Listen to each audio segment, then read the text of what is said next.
Ben, firstly, great news for the Brisbane Roar and the FFA with these foreign investors coming in. Oh, it's very positive news. Brisbane Roar deserves to have an ownership structure where the owners and the board members are committed to the club, committed to the community, are passionate about the game, and more importantly, are going to provide the resources to the club to be successful. So we're delighted with the outcome.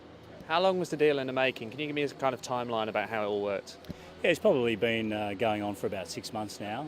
The first discussions we had were very preliminary, but I think we got very quickly to some common principles and a common understanding of ensuring that not only would they bring foreign investment, but they would also protect Brisbane Roar as a local club and make sure that they had a local involvement at the board level and at the community level. So whilst it's foreign owned, it will still very much be a club for the community. Is Indonesia really a strategic target for the FFA?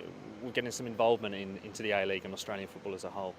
Well, it would be remiss of us not to take advantage of the fact that there's the world's fourth largest population, just north of our borders, and we have a strong relationship with football in Indonesia through a memorandum of understanding we signed 2 or 3 years ago. We've been working together on how can we strengthen football together in the ASEAN region. So this really emanated from some of those discussions, in particular with Dali Tahir, who has been a board member of the AFC. With the group themselves, I think it's fair to say they've got a slightly checkered reputation in certain places.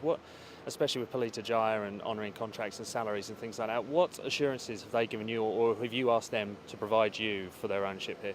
Well, look, they'll be bound, as all A-League clubs are, by the player contract regulations and the participation agreement that they sign with the FFA. So, we don't have any concerns that, commitments, past or present or in the future will be honoured and, dealt with the way other clubs in Australia deal with them. And with the new owners of the Phoenix, wealthy individuals coming in, this happening here, and we look around the A-League landscape and we see a huge amount of money behind each club at the moment. This must be hugely encouraging for you.